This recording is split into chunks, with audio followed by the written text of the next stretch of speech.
الحمد لله نحمده ونستعينه ونستغفره ونعوذ بالله من شرور أنفسنا ومن سيئات أعمالنا. من يهده الله فلا مضل له ومن يضلله فلا هادي له. ونشهد أن لا إله إلا الله وحده لا شريك له. ونشهد أن سيدنا وسندنا ومولانا محمدا عبده ورسوله الذي أرسله بالحق بشيرا ونذيرا وداعيا إلى الله بإذنه وسراجا منيرا. فقد قال الله سبحانه وتعالى في كلامه المجيد والفرقانه الحميد: أعوذ بالله من الشيطان الرجيم. بسم الله الرحمن الرحيم.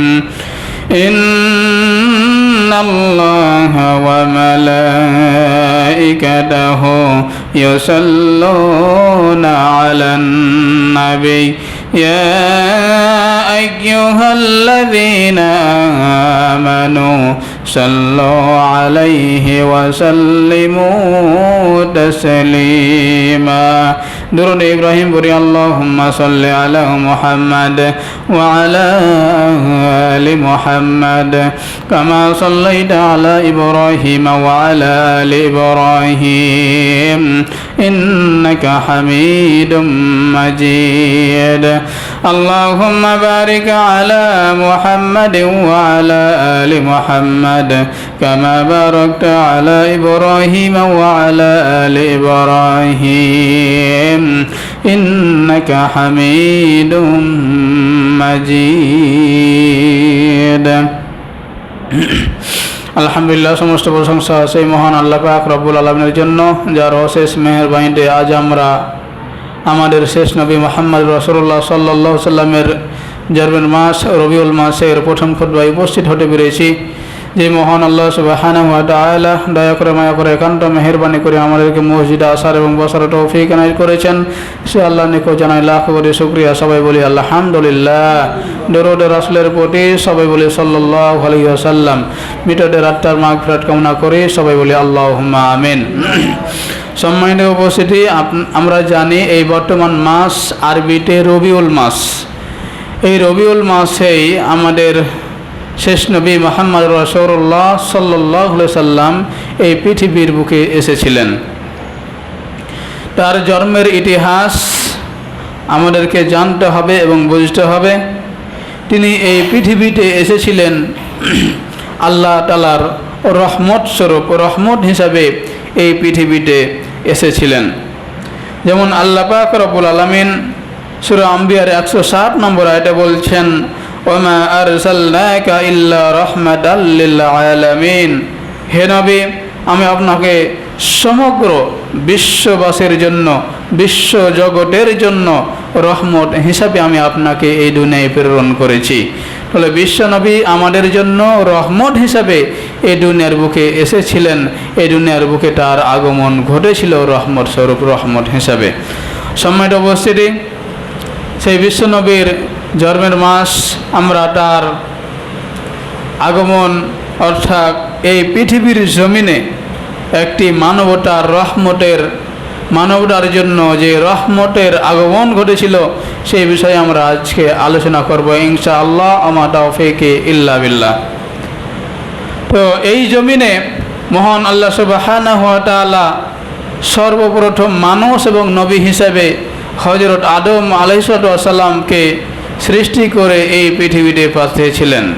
এরপরে হযরত লূত আলাইহিস সালাম, হযরত ইদ্রিস আলাইহিস সালামকে এই পৃথিবীতে পাঠিয়েছেন। ক্রমান্বয়ে এই পৃথিবীতে আল্লাহ পাক রব্বুল আলামিন ধাপে ধাপে হযরত ইব্রাহিম আলাইহিস সালামকে এই পৃথিবীর বুকে পাঠিয়েছিলেন। হযরত ইব্রাহিম আলাইহিস সালামের দুইজন সন্তান ছিল, একটা হচ্ছে ইসমাইল এবং আরেকটা হচ্ছে ইসহাক আলাইহিস সালাম। হযরত ইসহাক আলাইহিস সালামের একজন সন্তান ছিল, সেই সন্তানের নাম ছিল ইয়াকুব, এবং কোরআনে তার নাম দেওয়া হয়েছে ইসরাইল আলাইহিস সালাম। এই ইসরাইল আলাইহিস সালামের 12টি সন্তান ছিল। এই 12টি সন্তানের 12টি বংশ ছিল। এই 12টি বংশকে যে কোরআনে তার নাম বলা হয়েছে ইসরাইল, বনে ইসরাইল, এই 12 সন্তানের নামকরণ করা হয়েছে বনে ইসরাইল, অর্থাৎ 12টা বংশ। এই হযরত ইয়াকুব আলাইহিস সালামের পরে হযরত ঈসা আলাইহিস সালাম পর্যন্ত এই পৃথিবীর জমিনে যত নবী রাসূল এসেছে, প্রত্যেকটা নবী রাসূল বনি ইসরাইলের বংশেই এসেছে। হযরত ঈসা আলাইহিস সালাম এই পৃথিবী থেকে তাকে আসমানে উঠিয়ে নেওয়া হলো। এরপরে প্রায় 500 বছর এই পৃথিবীতে কোনো নবী রাসূল আসেনি। এই পৃথিবীতে যে সময় আল্লাহ পাক রব্বুল আলামিন পয়গম্বর প্রেরণ করেছিলেন, নবী প্রেরণ করেছিলেন, রাসূল প্রেরণ করেছিলেন, নবী রাসূল পয়গম্বর থাকা অবস্থায়ও মানুষ সঠিক পথে আসেনি। সকল মানুষ আল্লাহর দ্বীনের দিকে মানুষ আসেনি। কিছু মুসলিমে কিছু সংখ্যক মানুষ আসলেও বেশিরভাগ মানুষ আসেনি। আর 500 বছর পর্যন্ত কোনো নবী রাসূল এই পৃথিবীতে ছিল না, আল্লাহর কোনো ওলি এই পৃথিবীতে ছিল না। সেই সময় মানুষ কীভাবে দ্বীনের ভিতরে আসবে? এই জন্য এর ভিতরে মানুষ চলে গেছিল অজ্ঞতার ভিতরে, জাহিলিয়াতের ভিতরে। এই জন্য সেটাকে বলা হয় আইয়ামে জাহিলার যুগ, অর্থাৎ অজ্ঞতার যুগ, অন্ধকারের যুগ, মূর্খতার যুগ, অশিক্ষিতর যুগ। সে সময় তাদের মধ্যে সব সময় দাঙ্গা হাঙ্গামা লাগাই থাকতো। বিশেষ করে যারা মরুবাসী বেদুইন, এদের মধ্যে শুধু যুদ্ধ প্রথাটা সবচেয়ে বেশি ছিল, এবং গৃহযুদ্ধের ভিতরে তারা সব সময় নিমজ্জিত থাকতো। হঠাৎ করে আক্রমণ করতো, হঠাৎ করে আক্রমণ আসতো। এক কথায় দাঙ্গা হাঙ্গামা, মারামারি, কাটাকাটি, লুটতারাজ, এগুলো নিয়ে তারা ব্যস্ত থাকতো। এর ভিতরেই সে সময় যারা বিধর্মী ছিল, বিধর্মীরাও কিন্তু কাবা ঘরকে মান্য করে চলত। কাবা ঘরকে তারা মান দিত, সম্মান করত। কিন্তু কোনো দিন কখনোই নাসারাগণ, খ্রিস্টানগণ কাবা ঘরের দায়িত্ব পায়নি। তারা চেষ্টা করে হলেও কোনোভাবে তারা কাবা ঘরের দায়িত্ব গ্রহণ করতে পারেনি। আজ পর্যন্ত কোনো খ্রিস্টান দায়িত্ব গ্রহণ করতে পারেনি। সে সময় যদিও বিধর্মীরা যারা মুশরিক ছিল, পূজা করত, এবং যারা সব সময় শিরকের ভিতরে নিমজ্জিত ছিল, এরাও হচ্ছে কাবা ঘরের রক্ষণাবেক্ষণ করত, কাবা ঘরকে সম্মান করত।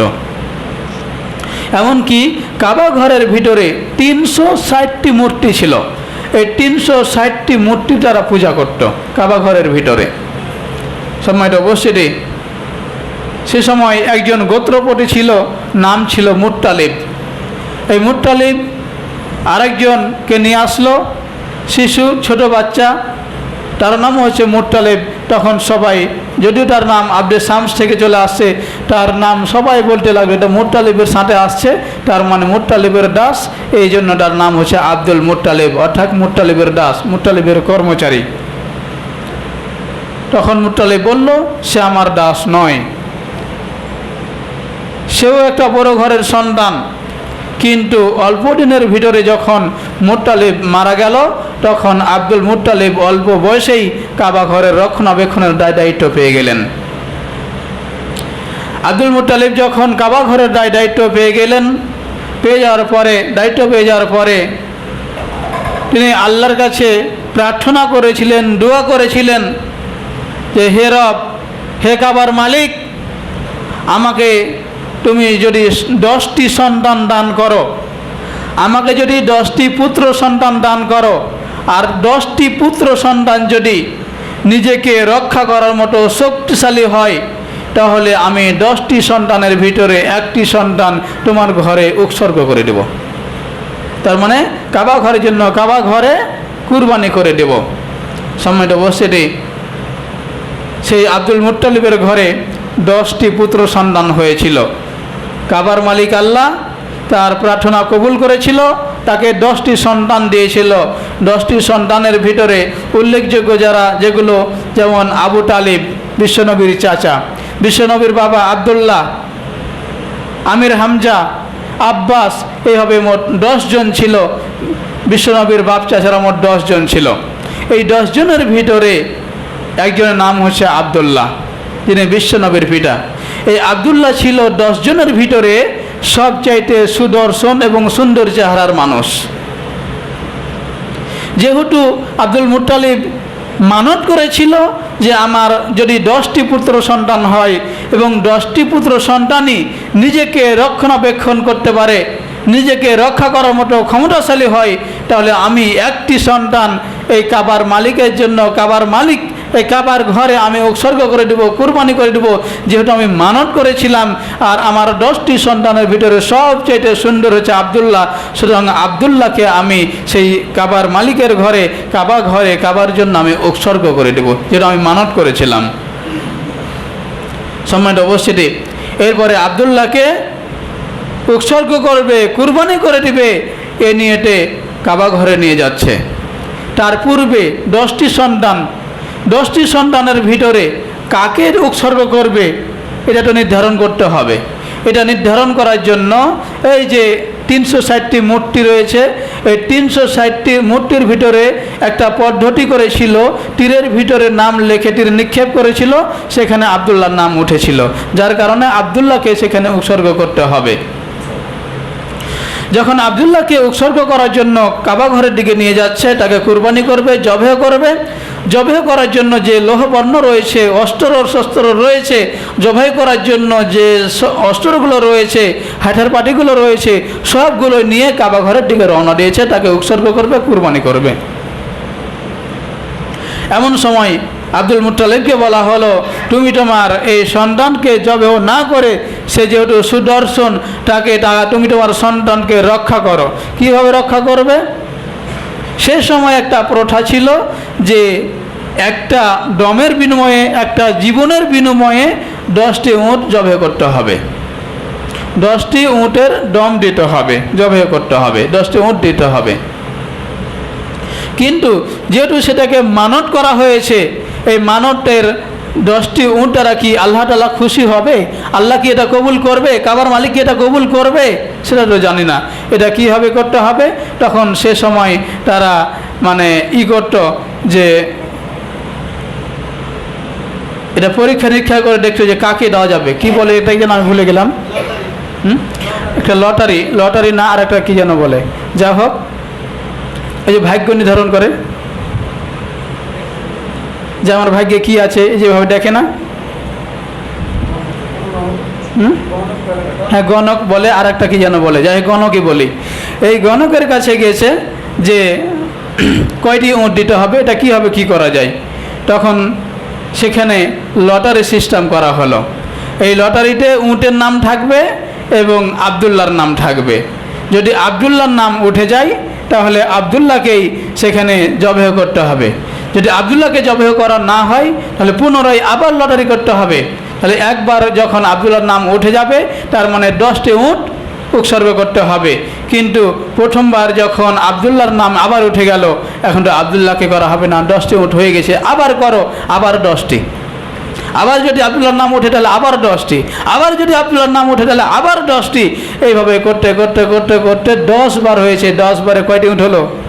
100টি উট।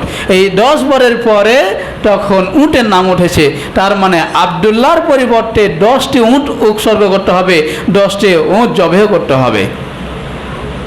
সময়ের উপস্থিতি, সন্তানকে রক্ষা করার জন্য যে মানত করেছিল সেখান থেকে রক্ষা করার জন্য 100টি উট জবেহ করা হলো। এবং সেটা নির্ধারণ এরকম ছিল না যে মানুষকেই 100 উটের মাংস খেতে হবে, এরকম ছিল না। মানুষে খাবে, যে খুশি সে খাবে, পশু পাখিটা খাবে, জীবজন্তুটা খাবে, সবাই এই মাংস খেতে পারবে, যেহেতু মানতের মাংস। এইভাবে করে আব্দুল্লাহকে রক্ষা করা হলো। আব্দুল্লাহকে রক্ষা করার পরে যে ওহাবি গোত্রের ভিতরে একটা সুদর্শন সুন্দরী রূপবতী একজন মহিলা ছিল, মেয়ে ছিল, তার নাম হচ্ছে আমিনা। সেই আমিনার সাথে তাকে বিবাহ বন্ধনে আবদ্ধ করে দেওয়া হলো। আমিনার সাথে বিবাহ বন্ধনে আবদ্ধ করে দেওয়ার পরে তার পেটে একটি সন্তান আসলো। কিন্তু দুঃখজনক হলেও সত্য যে যখন তাদের ব্যবসা বাণিজ্য ছিল, বিদেশে তারা সিরিয়াতে, দামেস্কে, তারপরে ইয়েমেনে, এদিকে তারা ব্যবসার জন্য যেত। এই ইয়েমেন থেকে রোমানদের দিক থেকে ব্যবসা করে আসছিল। এখানে এভাবে উল্লেখ করা আছে যে রোমানদের দিক থেকে ব্যবসা করে বা ইয়েমেন থেকে ব্যবসা বাণিজ্য করে ফেরত আসার পথে তিনি অসুস্থ হয়ে পড়েন। অসুস্থ হয়ে যাওয়ার সময় রাস্তায় মদিনায় তাকে রেস্ট করার জন্য, সেখানে তাকে চিকিৎসা করার জন্য সেখানে রাখা হয় এবং মদিনায় আবদুল্লাহ মৃত্যুবরণ করেন। মদিনায় যখন আবদুল্লাহ মৃত্যুবরণ করেন তখনও বিশ্বনবী শিশু মোহাম্মদ সাল্লাল্লাহু আলাইহি সাল্লাম এই পৃথিবীতে আসেনি। জন্মের আগেই বাবা অন্ধকার কবরে চলে গেল। আমিনার ঘরে, আমিনার পেটে একটি সন্তান আসলো, কিন্তু আমিনার স্বামী নেই। স্বামীকে সেখানেই দাফন করা হলো মদিনায়। এবং আরবে মক্কা নগরীতে আমিনার পেটে যে সন্তান আসলো, এই সন্তান যখন ভূমিষ্ঠ হলো, জন্মগ্রহণ করলো পিতৃহীন অবস্থায়, বাবা ছিল না, বাবা না থাকা অবস্থায় এই পৃথিবীতে জন্মগ্রহণ করলো। এই জন্য এটা স্পষ্ট যে বাপ ছাড়াই, বাপের মৃত্যুর পরে শিশু মোহাম্মদ এই পৃথিবীতে এসেছেন।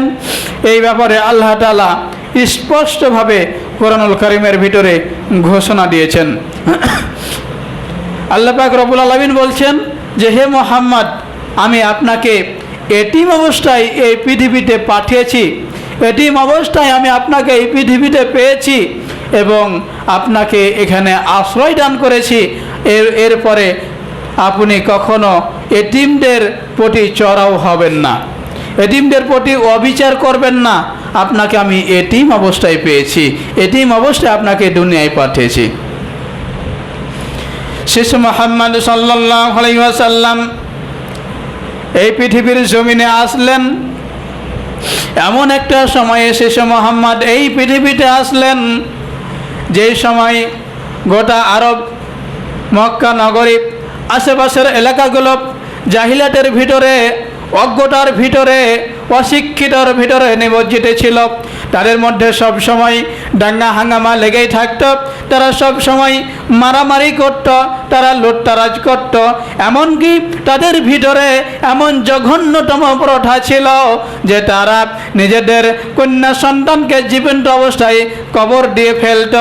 এবং এমনকি আরও অনেক জঘন্যতম কাজ তারা এই পৃথিবীর জমিনে, এমন কোনো জঘন্যতম, এমন কোনো নিকৃষ্ট কাজ ছিল না যে যা কাজ তারা করেনি। সবচেয়ে দুনিয়ার জমিনে যতগুলো নিকৃষ্ট কাজ ছিল, সমস্ত নিকৃষ্ট কাজগুলো জাহিলাতের যুগে করা হয়েছিল, মূর্খতার যুগে করা হয়েছিল। এমন একটা পরিস্থিতিতে শিশু মুহাম্মদ সাল্লাল্লাহু আলাইহি ওয়াসাল্লাম জন্মগ্রহণ করলেন। এই পৃথিবীতে তিনি আসলেন। এই পৃথিবীতে আসার পরে সেটা হচ্ছে মরুময় এলাকা, মরুভূমি এলাকা। সেখানে একটা প্রথা ছিল, নিজের মরু অঞ্চল হওয়ার কারণে মায়েদের বুকে দুধ তেমন হতো না। এই জন্য তাদের পালিত রাখা হতো, পালন করতে দেওয়া হতো অপরের কাছে। হযরত মুহাম্মদ মুস্তাফা সাল্লাল্লাহু আলাইহি সাল্লাম যখন এই পৃথিবীতে আসলেন, তার বাবা নাই, তার জন্মদাতা পিতা জন্মের আগেই পৃথিবী ছেড়ে চলে গেছে। শিশু মুহাম্মদ আমিনার ঘরে আছে, কিন্তু মায়ের সেই দুধ পান করতে পারছে না, মায়ের স্তনে সে দুধ পাচ্ছে না। সেখানে একজনের সামান্য কিছুদিন দুধ পান করলো, তার পরবর্তীতে সেখানকার প্রথা অনুযায়ী, নিয়ম অনুযায়ী অন্যজনের কাছে তাকে পালিত করতে দেওয়া হলো, পালন করতে দেওয়া হলো। ধাত্রী, সেটাকে বলা হয় ধাত্রী মা। যে পালন করে তাকে বলা হয় ধাত্রী মাতা। এখানে হালিমাতু সাদিয়া, সাদিয়া গোত্রের একজন মহিলা, নাম হচ্ছে হালিমা। সেই হালিমার ঘরে শিশু মুহাম্মদকে পালন করতে দেওয়া হলো। এই শিশু মুহাম্মদের বয়স যখন 6 বছর হয়ে গেল, 6 বছরের বয়সে বা 6 বছর চলছে, 5 বছর পার হয়েছে, এরকম একটা সময়ে নিজের মায়ের কোলে ফিরে আসলেন। কিন্তু কি দুঃখ, কি বেদনা যে অল্প সময়ের ভিতরে মায়ের আদর যত্ন পায়নি। 5 বছর পার হয়ে গেছে, 6 বছরে পড়েছে, মায়ের কাছে ফেরত এসেছে, কিন্তু অল্প কিছুদিনের মধ্যে মা আমেনা দুনিয়া থেকে বিদায় নিয়ে চলে গেলেন, পরলোক গমন করলেন। মা আমিনা মারা গেল, জন্মের আগেই বাবাকে হারালেন। 6 বছর বয়সে মাকে হারালেন। এখন কিভাবে মানুষ হবেন? তখনও দাদা আব্দুল মুত্তালিব এই পৃথিবীতে বেঁচে আছে। দাদার কোলে দাদার পরিবারে সে বড় হতে লাগলো। তার দাদা আব্দুল মুত্তালিব তাকে লালন পালন করতে লাগলো। কিন্তু 2 বছর যেতে না যেতেই 8 বছর বয়সে দাদাও মৃত্যুবরণ করলো। মাত্র 8 বছর বয়সে যখন দাদা আব্দুল মুত্তালিব মৃত্যুবরণ করলো, মৃত্যুর মুহূর্তে আব্দুল মুত্তালিব তার সন্তানদের ভিতরে আবু তালিবকে ডেকে পাঠালো। সম্মানিত উপস্থিতি, তার যে 10টি সন্তান ছিল, 10টি সন্তানের ভিতরে একজনের নাম ছিল আবু তালিব। সে কিন্তু শেষ পর্যন্ত ইসলাম ধর্ম গ্রহণ করেনি, কালেমা পড়েনি, বিধর্মী অবস্থায় মৃত্যুবরণ করেছিল। সেই আবু তালিবকে ডাকা হলো। তার কারণ আব্দুল মুত্তালিব জানতেন আমার যতগুলো সন্তান রয়েছে, আমার নাতিটাকে যে দিয়ে যাব এরকম বিশ্বস্ত সন্তান আমার একটাও নাই আবু তালিব ছাড়া। আবু তালিবকে দায়িত্ব দিয়ে মৃত্যুবরণ করে এই দুনিয়ার মায়া ত্যাগ করে চলে গেলেন। এরপরে চাচার ঘরে লালিত পালিত হলেন। সম্মানিত উপস্থিতি, শিশু মোহাম্মদ চাচার ঘরে লালিত পালিত হলো। দেখেন আল্লাহ পাক রব্বুল আলামিন কীভাবে তাকে এই পৃথিবীতে বড় করে তুলছেন। জন্মের আগে বাবাকে হারালেন, মাত্র 6 বছর বয়সে মাকে হারালেন। দাদার কাছে ছিল, সেটাও 2 বছর পর হারিয়ে গেল। এরপরে চাচা আবু তালিবের কাছে লালিত পালিত হলো। সম্মানিত উপস্থিতি, যে রাজপ্রাসাদে বড় হয়েছে এরকম কিন্তু নয়। ছোট্ট কাল থেকেই মেষ চড়াতেন, ভেড়া চড়াতেন, ছাগল চড়াতেন। এইভাবে করে রাখাল অবস্থায় বড় হয়ে উঠলেন। সময়টা বসেতে এইভাবে করে বড় হতে লাগলেন। তাহলে শিশু মোহাম্মদ কিন্তু সেই সময় কেউ জানতো না এই ছোট্ট বাচ্চাটা সারা বিশ্বটা একে চিনবে, সারা বিশ্বটা তাকে অনুসরণ করবে, তখনও কেউ জানতো না। দেখেন আল্লাহ পাক রব্বুল আলামিন ইচ্ছা করলে একটা রাজপ্রাসাদের ভিতরে, বড় লোক পরিবারে, বড় সংসারে, বড় পরিবারের ভিতরে, ধনাঢ্য পরিবারের ভিতরে রাজপ্রাসাদে তাকে পাঠাতে পারতেন কি পারতেন না বলেন? কিন্তু আল্লাহ তাআলা সেটা না করে তাকে এতিম অবস্থায় পাঠালেন। আবার ছোটকালেই তার আপনজনদেরকে হারাতে হলো। আল্লাহ পাক রব্বুল আলামিন কীভাবে তাকে ছোট্ট কাল থেকে বড় করে তুললেন। সম্মানিত উপস্থিতি, এইভাবে করে শিশু মোহাম্মদ আগমন ঘটল, এই পৃথিবীতে আসলেন। রাসূলুল্লাহ সাল্লাল্লাহু আলাইহি সাল্লাম যখন এই পৃথিবীতে আসলেন, আগেই বললাম সে সময়টাই ছিল জাহিলিয়া যুগ, অজ্ঞতার যুগ। আল্লাহর দিন কি জিনিস তারা জানতো না, ইসলাম কি জিনিস জানতো না, দিন ইসলাম, দিন এলাহি তারা কিছুই জানতো না। এমন একটা সময় তারা বিশ্বনবী এই পৃথিবীতে আগমন ঘটলেন। যেই সময় মানুষ কাবা ঘরের ভিতরে মূর্তি রেখে মূর্তির কাছে প্রার্থনা করত, কাবার মালিকের কাছে প্রার্থনা করতো না। এমন একটা পরিবেশ পরিস্থিতিতে আসলেন। আর এমন একটা সময় তিনি আসলেন যে সময় কন্যা শিশুদেরকে কবর দেওয়া হতো জীবন্ত অবস্থায়। আল্লাহ পাক রব্বুল আলামিন বলেন, ওয়া ইযাল মাউউদাতু সুইলাত বিআইয়ি যামবিন কুতিলাত। যখন জীবিত কন্যা সন্তানদেরকে কবর দেওয়া হতো, এই জীবিত যে কন্যা সন্তানদেরকে কবর দেওয়া হয়েছে, কাল কঠিন কিয়ামতের ময়দানে এই জীবন্ত শিশু যাদেরকে কবর দেওয়া হয়েছে জীবিত অবস্থায়, এদেরকে জিজ্ঞাসা করা হবে যে কি অপরাধে তোমাদেরকে হত্যা করা হয়েছিল, কি কারণে তোমাদেরকে জীবিত অবস্থায় কবর দেওয়া হয়েছিল, জীবিত অবস্থায় পুঁতে ফেলা হয়েছিল। আল্লাহ পাক রব্বুল আলামিন কিয়ামতের দিন ওই তাদেরকে জিজ্ঞাসা করবেন। এরকম একটা পরিবেশে আল্লাহর নবী মুহাম্মদ রাসূলুল্লাহ সাল্লাল্লাহু আলাইহি সাল্লাম, যুগের শ্রেষ্ঠ, সারা পৃথিবীর শ্রেষ্ঠ, সমস্ত মানুষের মধ্যে শ্রেষ্ঠ এবং সমস্ত নবী রাসূলদের মধ্যে শ্রেষ্ঠ হয়ে এই পৃথিবীর বুকে আগমন করলেন। সময়টা উপস্থিতি। এরপরে এই বিশ্বনবী যে এই পৃথিবীতে আসলেন, তার যে পূর্বপুরুষের যে পরিচয় সেটা আমরা জানলাম। তার পূর্বপুরুষ কি ছিল? তারা হাশমি গোত্র থেকে এসেছে এবং কুরাইশ বংশে জন্মগ্রহণ করেছে। তার মাতা ছিল ওহাবি গোত্রের, তার পিতা ছিল কুরাইশ বংশের। এইভাবে করে আমরা তাদের এটা জানলাম। কিন্তু একটা কথা মনে রাখতে হবে যে শিশু মোহাম্মদ রাজপ্রাসাদে আসেনি, এতিম অবস্থায় এসেছিল। কি অবস্থায় এসেছিল? এটিম অবস্থায় এসেছিল। এই এটিমের আলোচনা পরবর্তীতে আসবে। আপনাদেরকে এটা স্মরণে রাখতে হবে যে এই পৃথিবীর শ্রেষ্ঠ মানুষ, এই পৃথিবীর শ্রেষ্ঠ নবী, এই পৃথিবীর শ্রেষ্ঠ রাসূল, যার সাফায়াত ব্যতীত কাল কঠিন কিয়ামতের ময়দানে একটা মানুষ, একটা উম্মত জান্নাতে যেতে পারবে না, সেই মানুষটি এটিম অবস্থায় এই পৃথিবীতে এসেছিল। যেমন আল্লাহ পাক রব্বুল আলামিন বলেন, আলাম ইয়াজিদকা ইয়াতীমান ফাআওয়া। আল্লাহ পাক রব্বুল আলামিন বলেন, হে নবী, আমি কি আপনাকে এতিম অবস্থায় কি পাইনি, এরপরে আমি কি আপনাকে আশ্রয় দান করিনি? তাহলে আল্লাহ পাক রব্বুল আলামিন শিশু মোহাম্মদকে এতিম অবস্থায় এই পৃথিবীতে পাঠিয়েছিলেন। এই যে বিশ্বনবী মুহাম্মদ রাসূলুল্লাহ সাল্লাল্লাহু আলাইহি সাল্লাম এই পৃথিবীতে আসলেন সৌদি আরবের মক্কা নগরীতে। কোথায়?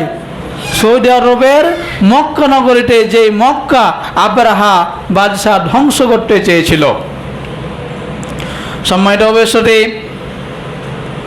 সিরাত ইবনে হিশাম এবং আর রাহিকুল মাকতুমের ভিতরে এসেছে বিশ্ব নবী মুহাম্মদুর রাসূলুল্লাহ সাল্লাল্লাহু আলাইহি সাল্লাম যখন এই পৃথিবীতে আগমন ঘটল, এই পৃথিবীতে যখন জন্মগ্রহণ করে আসলেন, তার মাত্র 50 দিন অথবা 55 দিন পূর্বে কাবা ঘর ধ্বংস করতে এসেছিল।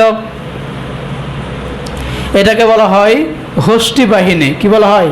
হস্তি বাহিনী, অর্থাৎ আমল ফিল হুজ।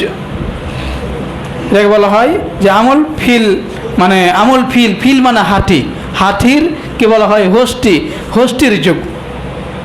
সম্মানিত উপস্থিতি, সেই সময় আবরাহা বাদশাহ যখন দেখলো সারা পৃথিবী থেকে মক্কাতে মানুষ হজ করার জন্য আসছে, এই মক্কাটা সারা বিশ্বের কাছে পরিচিতি লাভ করছে, সৌদি আরবের লোকেরা সারা বিশ্বের কাছে পরিচিতি লাভ করছে, যেটার মাধ্যমে তাদের সারা বিশ্বে ব্যবসা বাণিজ্য ভালো হচ্ছে। তার কারণ তারা মক্কার মাধ্যমে সারা বিশ্বের কাছে পরিচিতি লাভ করছে। সময়ের অবস্থিতি সেই আবরাহা বাদশাহ সে সিদ্ধান্ত গ্রহণ করল, সেই কাবাকে বাদ দিয়ে আমি এমন একটা কাজ করব। সেই সানার ভিতরে তো সে একটা বিশাল আকারে গির্জা তৈরি করলো। গির্জা তৈরি করার পরে সারা বিশ্বের মানুষকে আহ্বান করলো, এখন থেকে কাবা নয়, এখন থেকে মক্কা নয়, তোমরা এখন থেকে সেই সানা শহরে এই গির্জার ভিতরে তোমরা হজ করতে আসবে। সম্মানিত উপস্থিতি, সারা বিশ্বের কাছে এটা প্রচার করতে লাগলো। এমনকি সেই মক্কার কুরাইশদের কাছেও চিঠি পাঠালো, তাদের কাছেও প্রচার করলো যে তোমরা এখানে হজ করতে আসবে, এখানে তোমরা সফরে আসবে। কুরাইশরা যখন দেখলো যে হারে পৃথিবীর শুরু থেকে মানুষ এই মক্কায় হজ করতে আসছে, আর সে মানুষ হয়ে একটা গির্জা তৈরি করে সে সেখানে হজ করার জন্য মানুষকে আহ্বান করছে, এটা রাগান্বিত হয়ে বা তার উপর ক্ষিপ্ত হয়ে কুরাইশের একদল চলে গেল সেই সানায়। সময়ের উপস্থিতি সেই সানা শহরে গিয়ে সেই গির্জাতে গিয়ে পায়খানা করে দিল। পায়খানা করে দিয়ে গির্জার ভিতরে পুরোটাকে একবারে নাপাক করে দিল, নিকৃষ্ট বানিয়ে দিল। এই কুরাইশের যখন একটা দল সেখানে গিয়ে পায়খানা করে পুরাটাকে নিকৃষ্ট বানিয়ে দিল, নাপাক বানিয়ে দিল, তখন আবরাহা রাগান্বিত হয়ে গেল যে তাদের কাবাকে রক্ষা করার জন্য আমার এই উপাসনালয়কে, যেখানে আমি সারা বিশ্বের মানুষকে আহ্বান করলাম, আমাকে এইভাবে করে অপমানিত করা হলো, এইভাবে করে 20টা দিয়ে পায়খানা দিয়ে নাপাক করে দেওয়া হলো, আমি সেই কাবাকেই রাখবো না, কাবাকে ধ্বংস করে দেব। সম্মানিত উপস্থিতি, সেই আবরাহা বাদশাহ কাবাকে ধ্বংস করার জন্য মরিয়া হয়ে পড়ল। 2000, 5000, 10,000 নয়, 60,000 অস্ত্র সহ সৈন্য নিয়ে রওনা করলো কাবা ঘর ধ্বংস করবে। কাবা ঘর ধ্বংস করার জন্য রওনা করে কাবার দিকে চলে আসছে। মক্কার কাছাকাছি মিনা এবং মুজদালিফার মাঝামাঝি স্থানে যখন তারা চলে এসেছে, কাবার কাছাকাছি চলে এসেছে, মুজদালিফা এবং মিনার মাঝামাঝি স্থানে যখন আসলো, সেই হস্তি বাহিনী তারা হাতি নিয়ে আগমন করেছিল মক্কাকে ধ্বংস করার জন্য, আল্লাহর ঘর কাবাকে ধ্বংস করার জন্য হাতিতে চড়ে এসেছিল। এই জন্য সেটাকে হস্তি বাহিনী বলা হয়। আর রাহিকুল মাকতুমে বলা হয়েছে সেখানে 9টি অথবা 13টি হাতি ছিল। এই 9টি অথবা 13টি হাতির ভিতরে সবচাইতে বড় এবং সবচাইতে যে শক্তিশালী হাতি ছিল সেটার উপরে আবরাহা বাদশাহ উঠেছিল। কিন্তু যখন ওই যে মিনা এবং মুজদালিফার মাঝামাঝি স্থানে চলে আসলো, সে সময় হাতিটা নিজে বসে পড়ল। যখন বসে পড়ল তাকে মেরে পিঠে টানা হাঁচড়া করে কোনোভাবেই মক্কার দিকে নিয়ে যেতে পারছে না। কিন্তু যখন দক্ষিণ দিকে টানছে, দক্ষিণ দিকে নিয়ে যাওয়ার জন্য, তখন উঠে হাঁটতে লাগছে। আবার যখন পশ্চিম দিকে নিয়ে যাওয়ার জন্য, কাবার দিকে নিয়ে যাওয়ার জন্য টান মারছে, তখন আবার বসে যাচ্ছে। আবার যখন উত্তর দিকে টান মারছে তখন আবার উঠে হাঁটতে লাগছে। আবার যখন পশ্চিম দিকে কাবার দিকে নিয়ে যাওয়ার জন্য টান দিচ্ছে আবার বসে যাচ্ছে। আবার যখন পূর্ব দিকে নিয়ে যাওয়ার জন্য টান মারছে তখন আবার হাঁটতে লাগছে। আবার যখন পশ্চিম দিকে কাবার দিকে টানার জন্য টান দিচ্ছে নিয়ে যাওয়ার জন্য, তখন আবার বসে যাচ্ছে। বলেন তো কার কুদরত? কার কুদরত? আল্লাহর কুদরত। আর এই দিকে কুরাইশের সমস্ত লোকেরা, মক্কার অধিবাসীরা যখন দেখলো 60,000 অস্ত্র সহ তারা সৈন্যবাহিনী কাবা ঘরকে ধ্বংস করার জন্য চলে আসছে, তাদেরকে তো আমরা লড়াই করে পারবো না, এই জন্য তারা মক্কা ছেড়ে মক্কা থেকে দূরে পাহাড়ের পাড়ে এসে তারা পাহাড়ের গুহায় অবস্থান করলো, পালিয়ে গেল।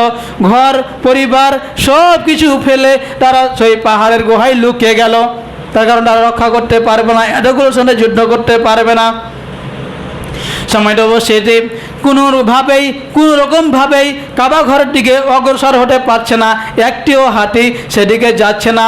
এমন অবস্থায় আসমানের দিকে আকাশের নিচে দেখা যাচ্ছে অনেকগুলো পাখি চলে আসছে। আল্লাহ পাক রব্বুল আলামিন বলেন, আলাম তারা কাইফা ফাআলা রাব্বুকা বিআসহাবিল ফিল। আল্লাহ পাক রব্বুল আলামিন ঝাঁকে ঝাঁকে পাখির আগমন ঘটিয়ে দিলেন। সেই আবাবিলের আগমন ঘটে গেল, পাখিগুলো চলে আসলো। ছোট্ট ছোট্ট পাখি, প্রত্যেকটা পাখির কাছে 3টি করে কঙ্কর ছিল, 3টি করে পাথর ছিল। একটি হচ্ছে মুখের ঠোঁটে, একটি হচ্ছে এক পায়ে, আরেকটি হচ্ছে আর এক পায়ে। 2 পায়ে 2টি পাথর, মুখের ঠোঁটে 1টি পাথর, 3টি করে পাথর সেই আকাশের দিকে মেঘের কাছাকাছি উপরে উড়ছে এবং সেই পাথরগুলো এই মানুষের উপরে 60,000 সৈন্যর উপরে নিক্ষেপ করছে।